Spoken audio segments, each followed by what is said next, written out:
देखा जा रहा है कि मसूड़ा जो है वो सर नीचे की ओर जा रहा है। हाँ, तो हाँ। क्या सर इसका इलाज संभव है अभी के समय वेरी में? गुड, मैं वहीं पे आ रहा। अगर टोटल दांत में है तो वो अलग ट्रीटमेंट है। अगर सामने के एंटीरियर दांत में, उसको डायस्टमा बोलते हैं। डायस्टमा पे मैं पहले आता हूँ, जो सेंट्रल इंसाइजर दोनों बीच में है। नमस्कार, मैं हूं अर्पित कुमार और आप देख रहे हैं बूम भारत। देखिए इस वक्त मौजूद है हम डॉक्टर मनदीप सिंह के क्लिनिक और डेंटल केयर में, भद्रघाट गुलजार बाग में, पटना में।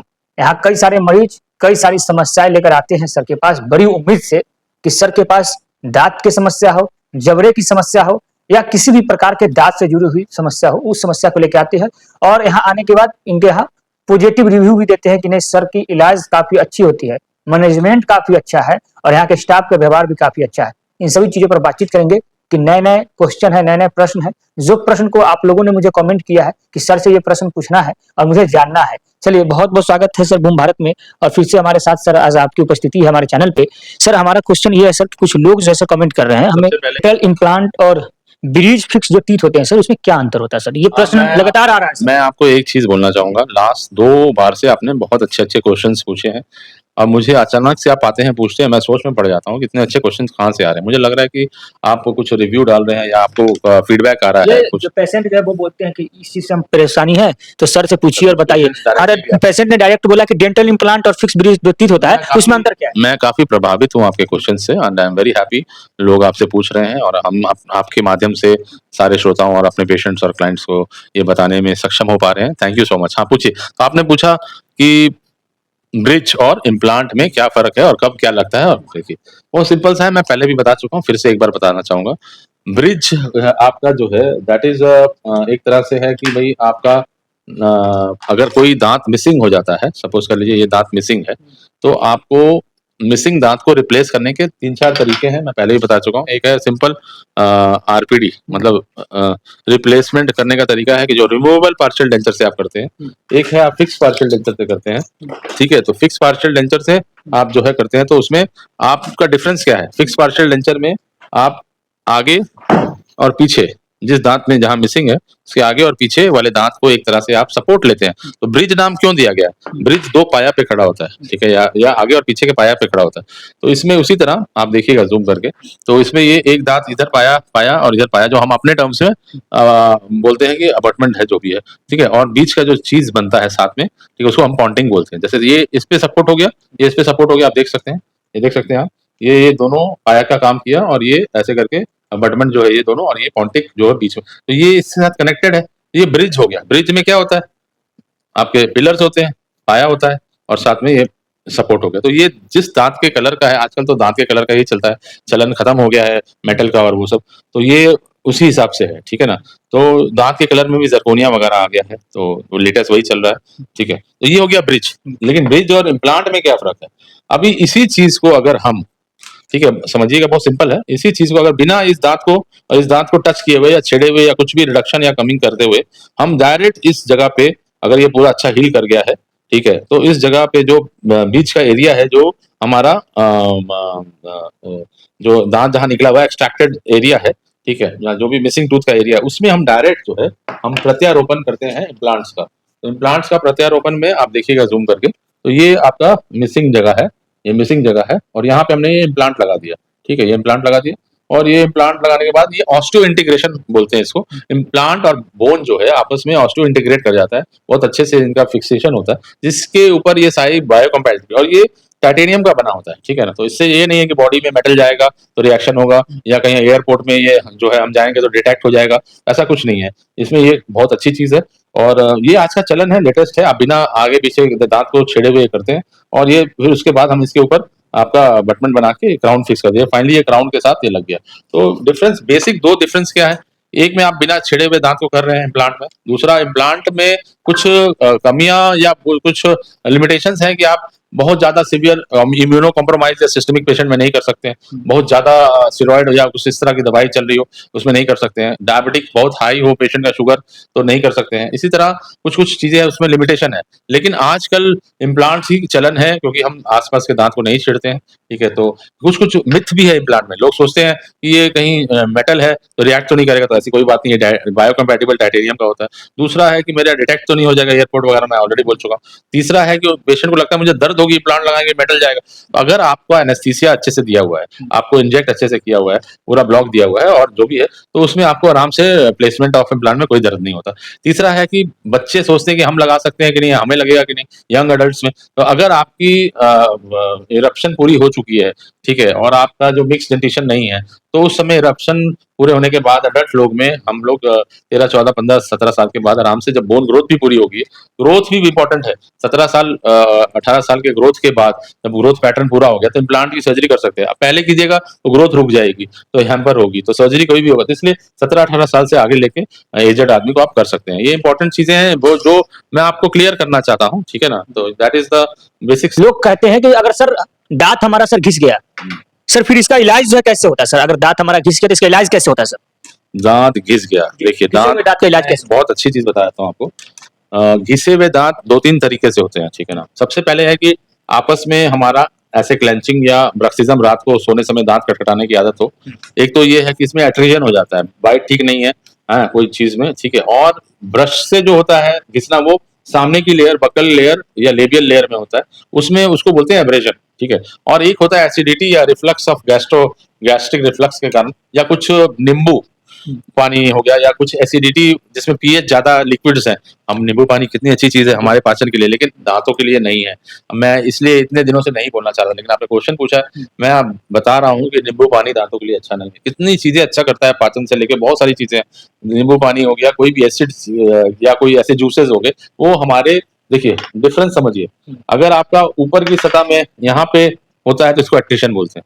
अब्रेजन हो गया इस जगह पे, ठीक है, आपके जो है सर्वाइकल एरिया पे अब्रेजन हो गया। इरोजन जो है वो भी यहीं पे होता है, ठीक है। तो दिस इज द डिफरेंस। इसको आपने पूछा कि इसको ठीक कैसे करते हैं। ठीक करने का बहुत एक्ट्रीजन जो है उसमें हमें ऊपर से अगर दांत की लेवल जो है घिसने की नस तक चली गई है, पल्प तक चली गई है, तो we have to do RCT, then only ऊपर से कवर या whatever we want to do. अगर बहुत थिन लेयर घिसी हुई है तो हम लोग वीनियर्स से भी उसको जो है करते हैं। और अगर बहुत ज्यादा घिस गया है, पल्प इन्वॉल्व है, तो पल्प की आरसीटी का जो भी आरसीटी रूट कैनाल ट्रीटमेंट करने के बाद कैपिंग करते हैं। तो कैपिंग में मैं ऑलरेडी बता चुका हूँ कि बहुत सारे तरह के कैप हैं। लेटेस्ट जरकोनिया चल रहा है, एंटीरियर के लिए अलग से आता है, जो है बहुत सारी चीजें हैं। तो मैं जरकोनिया का फॉर्म है, एंटीरियर और पोस्टीरियर जरकोनिया में थोड़ा सा फर्क है, एक स्ट्रेंथ के लिए होता है, एक खूबसूरती के लिए होता है। तो इस तरह करके एक्ट्रीजन हो गया। एब्रेजन में, हाँ, अगर छोटा सा एब्रेजन है सर्वाइकल एरिया में, तो हम लोग जीआईसी से या कुछ कंपोजिट की फिलिंग से करते हैं। उसमें भी अगर आपका लेवल पल्प तक चला गया, क्योंकि देखिए बकली और लेबली तुरंत आपका पल्प ज्यादा इन्वॉल्व हो जाता है, तो उसमें भी फिर आरसीटी करके कैप की जरूरत है, नहीं है। तो बेसिक्स ये है, ठीक है सर। टीथ गैप ट्रीटमेंट जो होता है सर, उसका इलाज कैसे है? क्या उसका संभव है इलाज? इसका ट्रीटमेंट में खर्च कितना आता है? वो लोग जो पेशेंट है वो जानना चाह रहे हैं, जो वीडियो देख रहे हैं। Beautiful beautiful beautiful question. दांत का गैप अब डिपेंड करता है, आपने थोड़ा सा वेग क्वेश्चन पूछा, लेकिन इट्स वेरी गुड। गैप मतलब हो गया स्पेसिंग। स्पेसिंग अगर टोटल दांत में है तो वो अलग ट्रीटमेंट है। अगर सामने के एंटीरियर दांत में, उसको डायस्टमा बोलते हैं। डायस्टमा पे मैं पहले आता हूँ, जो सेंट्रल इंसाइजर दोनों बीच में है। अगर दोनों के सेंट्रल इंसाइजर बीच में, पेशेंट के पास कितना समय है, किस एज में पेशेंट है, और क्या उसकी सोशो इकोनॉमिक है, और उसको माइंड में क्या मेकअप है, और हमें उसके लिए क्या बेहतर है उस एज के लिए, ये फैक्टर्स हैं जो डिसाइड करते हैं। अब दो दांत के बीच में जो डायस्टमा है, वो तो सिंपल कंपोजिट फिलिंग से भी क्लोज हो जाता है, ठीक है, और काफी अच्छा चलता है अगर अच्छे से किया जाए। और नैनो पार्टिकल से या नैनो या कंपोजिट से किया जाए, जो लेटेस्ट है, और अच्छी बॉन्डिंग और बॉन्ड एजेंट और एजेंट हो, तो बहुत अच्छा रिजल्ट आता है। तो ये हो गया कंपोजिट से। दूसरा है आप वीनियर्स लगा सकते हैं, दो दांत के बीच में वीनियर्स लगा सकते हैं, वो क्लोजर हो जाएगा। तीसरा है कैप, फिर से मैं जरकोनिया पे बोल रहा हूँ, और बहुत सारे कैप हैं, ठीक है। तो ये 3 तरीके का चीज हुआ जिसमें आप डायस्टमा क्लोजर कर सकते हैं। अब आगे बाकी स्पेसिंग और डायस्टमा भी एक इंपॉर्टेंट चीज है। अगर पेशेंट का एज है, उसके पास समय है, कम एज है, और वो अच्छा से चाहता है, और नेचुरल वे ऑफ बिना छेड़छाड़ किए हुए दांत को, that is the orthodontic treatment bye braces. तो ब्रेसेस के डिपेंड करता है आपकी एज क्या है, पेशेंट का माइंडसेट क्या है, कितनी जल्दी चाहिए। तो ब्रेसेस इज द बेस्ट, ठीक है, हमारे कंसिडर से, क्योंकि वो नेचुरल ट्रीटमेंट है ना। अब ब्रेसेस लगा के गैप्स को क्लोज कर रहे हैं, तो नॉर्मल स्पेसिंग और डायस्टमा दोनों कर सकते हैं। मसूड़े जो होते हैं उनसे खून आने लगते हैं सर, तो मसूड़े को खून आता है, उसको कैसे रोका जा सकता है? क्या इसका इलाज संभव है सर? क्या इलाज है सर, ये बताइए। पहले बेसिक्स पे जाना है, मसूड़े पे खून आने का रीजन क्या है, रीजन पे जाना है। अगर गंदगी जमा है, प्लाक जमा है, टाटर जमा है, कैलकुलस जमा है,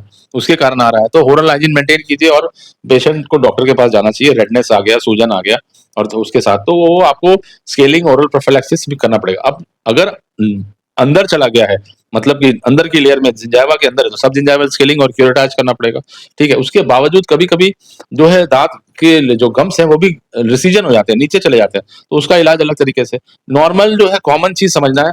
अच्छा, इसके अलावा अगर ब्लीडिंग कुछ और है, जिसको कोई ऐसा चीज है, कोई सिस्टमिक प्रॉब्लम है किसी को जो बार बार हो रहा है, और ये पहले कॉमन चीज है कि गंदगी के कारण, टाटर के कारण, कैलकुलस, फिर आप बाकी चीज को भी रूल आउट कीजिए कि कहीं और कोई चीज तो नहीं है। अगर वो रेगुलर ब्लीडिंग हो रहा है ब्रशिंग करने समय, तो वो अलग है। एक आध बार हुआ है तो वो अलग है। और कोई सिस्टमिक प्रॉब्लम है, अंडरलाइन कोई फैक्टर्स की प्रॉब्लम है, विटामिन की डेफिशिएंसी है, बहुत सारे फैक्टर्स हैं, ब्लड क्लॉटिंग फैक्टर्स में की कोई कमी है, विटामिन की में है, या कोई सिस्टमिक प्रॉब्लम है, ये भी नजरअंदाज नहीं करना है, इसको भी माइंड में रखना है। ठीक है, तो कॉमन थिंग है हमारा, वो बता दिया, बाकी चीजें हैं आप समझ सकते हो। जी सर, इसी पर से सर मसूड़ा से ही क्वेश्चन है कि सर कई लोगों का देखा जा रहा है कि मसूड़ा जो है वो सर नीचे की ओर जा रहा है, हाँ, तो हाँ। क्या सर इसका इलाज संभव है अभी के समय वेरी में? गुड, मैं वहीं पे आ रहा था लेकिन मैंने डिटेल नहीं बताया। वेरी गुड, आपने वो क्वेश्चन, अर्पित जी आपको बहुत अच्छे क्वेश्चंस आ रहे हैं, तो मैं बहुत, मुझे भी अच्छा लगता है आंसर करने में ये। तो मसूड़ा नीचे की तरफ जाने को हम लोग बोलते हैं रिसीजन, रिसीजन ऑफ गम्स या जिंजाइवा। तो वो जब नीचे जाएगा तो सर्वाइकल पार्ट ऑफ जो टूथ है वो एक्सपोज हो जाएगा, तो पेशेंट को सेंसिटिविटी होगी।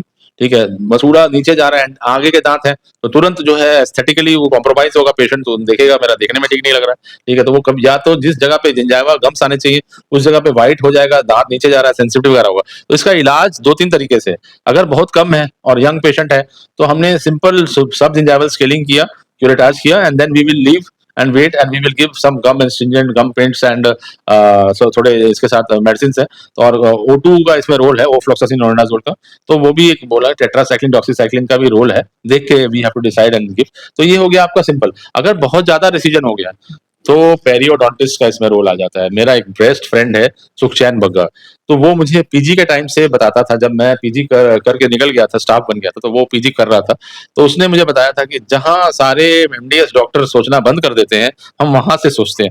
आज तक मुझे उसकी ये बात याद है, और अब तो मैं खुद सर्जन हूँ, तो मैं सारा कुछ कर रहा हूँ, तो जिंजाइवा के साथ पेरियोडोंटिस्ट के साथ भी, और खुद भी कुछ कुछ चीजें करता हूँ। तो मैंने ये पाया कि ही वॉज वेरी राइट, जहां लोग सोचना बंद कर देते हैं वहां से पेरियोडोंटिस्ट या फ्लैप सर्जरी।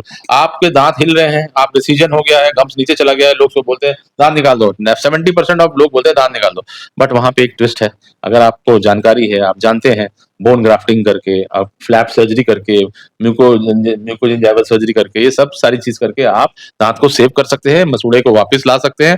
ठीक है, तो you should be skilful and you should have knowledge, and plus nowadays there is everything depends on, depends नहीं मतलब चलन है एमडीएस का और स्पेशलिटी का। तो सुपर स्पेशलिटी वैसे ही डेंटल स्पेशलिटी होती है, ऊपर से अगर आप एमडीएस कर लेते हो पर्टिकुलर चीज पे तो सुपर स्पेशलिटी हो जाती है। तो गम्स वाले डॉक्टर जो पेरियोडोंटिस्ट होते हैं, दे आर वेरी गुड, उनको पता है कि कैसे दांत को सेव करना है। क्योंकि हम लोग सर्जन है, तो I also do bone grafting and gingival surgeries along with the periodontist भी, एंड आप कुछ कुछ खुद भी, तो we can save the tooth. वो पुरानी वाली हाथ नहीं है कि आप हर दांत को निकाल दो, जरा सा डिसीजन हो गया, अच्छा नहीं लग रहा है, तो you should know this thing, everybody should know this. Sir दांत में सफेद दाग हो रहा है और पीला भी दाग हो रहा है, सर ये क्यों हो रहा है सर, क्या इसका इलाज है सर? अरे यार, ये तो बहुत अच्छा चीज पूछे हो। ये डिपेंड करता है कि आपके इनामल में या डेंटिन में किस चीज में प्रॉब्लम थी during the growth and calcification. अगर आपके इनामल में व्हाइट रंग का दाग है, होता है, जिसमें इनामलोजेनेसिस इम्परफेक्टा बोलते हैं, जब उसकी कैल्सिफिकेशन या उसकी जब वो हो रही है, आपकी ग्रोथ हो रही है, दांत बनने का जब प्रक्रिया हो रही है, उस समय कैल्सिफिकेशन में या इनामल में प्रॉब्लम आती है, तो इनामलोजेनेसिस इम्परफेक्टा बोलते हैं। डेंटिन में अगर आ रही है, डेंटिन की लेयर में बीच में, तो डेंटोजेनेसिस इम्परफेक्टा बोलते हैं।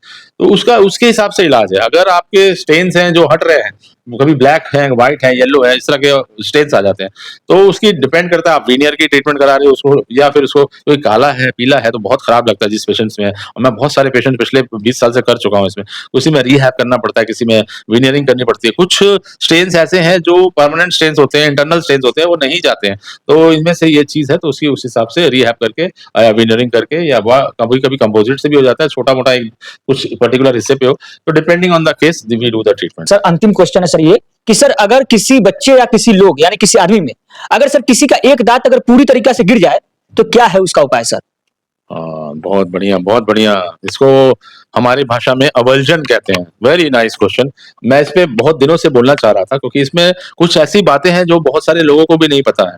अब देखिए, द रीजन बिहाइंड इसका क्या है कि अवर्जन मतलब हुआ कि आपका स्पोर्ट्स इंजरी है, बच्चा खेल रहा है या बड़े एडल्ट खेल रहे हैं, फुटबॉल है या कुछ और इंजरीज है, स्पोर्ट्स है, उसमें आपका दांत से चोट लगी, ट्रॉमा हुआ, ठीक है, उसमें हो गया, या कोई मार-धार हो रही है, असॉल्ट है आपस में, तो हो गया, या फिर ट्रॉमा एक्सीडेंटल हो गया, रोड ट्रैफिक है, उसमें कभी-कभी अवर्जन हो जाता है, तो एक पर्टिकुलर दांत निकल जाता है। तो वो अब यहाँ पे 4-5 ट्विस्ट है, मैं थोड़ा-सा लंबा करूँगा video, it's very good, everybody should know this, ठीक है? और पेशेंट पार्टी और पेशेंट को भी पता होना चाहिए ये चीज़। सबसे पहली बात है कि complete displacement of a tooth, ठीक है? जो कि एल्वर सॉकेट से निकल जाए, तो उसको हम लोग बोलते हैं, जो कि एक्चुअली क्या होता है, जो पेरिडोंटल लिगामेंट होता है दांत के चारों तरफ, उसकी इंजरी हो जाती है, ठीक है ना? तो पल्प में भी, सीमेंटम में भी इंजरी हो सकती है, और एल्वुलर बोन और ये सब में हो सकती है, तो पूरा दांत बाहर आ गया।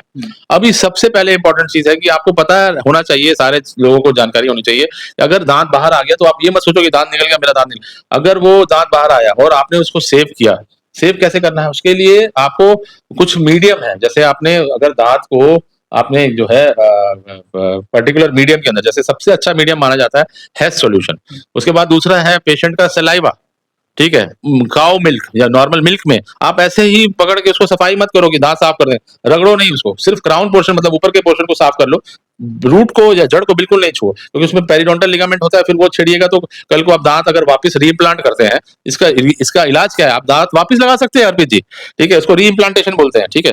तो रीइम्प्लांट करने से अगर आपने पहले ही जड़ को अगर छू दिया या उसको रगड़ के साफ कर दिया, तो वो फिर एवल्जन जो है आपको लगाने के रीप्लांट होने के बाद भी एंकाइलोसिस में या नेक्रोसिस में चेंज हो जाता है, तो उसको आपने जड़ को नहीं छोड़ना है, पहली बात। दूसरा मीडियम क्या क्या बताया, आप काऊ मिल्क में रख के ले आओ, सलाइवा मुंह में वापस रख, सलाइवा में रख दो, ठीक है, ये मीडियम हो गया आपके, ठीक है ना। और आपका मीडियम जो है इसके अलावा जो है आपका मुंह में तो बता ही दिया, बक्कल वेस्टिब्यूल में रख लो, पेशेंट का खुद का सलाइवा हो गया और काऊ मिल्क हो गया, ठीक है। और आप पानी सबसे लास्ट में रखो, अगर आपके पास कोई ऑप्शन नहीं बचता तब लास्ट में पानी में रखना है, पानी का ऑप्शन लास्ट में, ठीक है। और उसको ज्यादा धो धा सफाई नहीं करना, क्राउन को साफ किया, ले आइए। अब एक एक यहाँ पे ट्विस्ट और है, अगर प्राइमरी मतलब कि दूध के दांत का दांत निकलता है तो लोग को लगाना नहीं चाहिए, ठीक है। ये नहीं कि आप दूध का दांत को रीइम्प्लांट कर दो, दूध के दांत में रीइम्प्लांटेशन नहीं किया जाता, ठीक है। इसके रीजन मैं ऑलरेडी बता चुका हूँ आपको, पेशेंट गिर गया, एक्सीडेंट हो गया, रोड ट्रैफिक एक्सीडेंट है, कोई भी आपका सर्जरी बोला, स्पोर्ट्स इंजरी हो गया, या फिर फिजिकल असॉल्ट हो गया, बाइसाइकिल्स वाले को बहुत होता है, ऊपर से पेशेंट गिर जाए सीढ़ी से तो बहुत होता है, ये रीजन हो गया। अब बच्चों का मैं बता रहा था, बच्चों में अगर आप सोचोगे कि मैं जो है इसको कर दूं, क्या कहते हैं, रीइम्प्लांट कर दूं, ठीक है, तो उसमें नहीं करना चाहिए, क्योंकि नीचे से जो पल्प आ रहा है परमानेंट दूध का, नीचे से परमानेंट दूध आ रहा है, वो खराब हो जाएगा। और क्योंकि इसमें एंकाइलोसिस होता है या नेक्रोसिस होता है या रिजॉर्प्शन होता है। एंकाइलोसिस मतलब हो गया कि आपका जो नॉर्मल दांत है उसके अराउंड बोन बन गया और वो पकड़ लिया उसको, और दूसरा है कि रिजॉर्प्शन मतलब वो गल जाएगा, वो रिजेक्ट कर रहा है बॉडी, तो इंटरनल रिजॉर्प्शन भी होता है, एक्सटर्नल रिजॉर्प्शन भी होता है। तो ये आप प्राइमरी दांत को मत रीइम्प्लांट करो, सिर्फ बोलिए सर। प्राइमरी दांत को मत रीइम्प्लांट करो, ठीक है। और आप जो है ना परमानेंट दांत को ही रीइम्प्लांट किया जाता है, ठीक है। तो ये तो हो गया। अभी एक चीज और मैं बताना चाहूंगा, इसमें गोल्डन पीरियड है 60 मिनट, मतलब 1 घंटा। अगर 30 मिनट के अंदर अंदर आप ले आते हो दांत को ले आते हो, ठीक है, तो आप बहुत अच्छा करते हो। मैक्सिमम टाइम 60 मिनट है। यहाँ पे एक बहुत इंपॉर्टेंट चीज बोलूंगा कि 60 मिनट का बहुत बड़ा इंपॉर्टेंस है। अगर 60 मिनट से पहले करते हो और 60 मिनट के बाद करते हो रीइम्प्लांटेशन, इस पे भी बहुत ज्यादा इंपॉर्टेंट चीजें हैं, ठीक है ना। तो नेक्स्ट मैं ये बोलना चाह रहा था कि जो है आपको क्या बोलते हैं, इसको क्लीन करना है सलाइवा से या फिर नॉर्मल सलाइन से। आपकी जो सॉकेट है, पेशेंट आएगा उसको भी आपको सलाइवा से क्लीन करना है, ज्यादा इरिगेशन नहीं करना है, सलाइवा से ही क्लीन करना है। दांत को वापस रीइम्प्लांट कर देना है, ठीक है।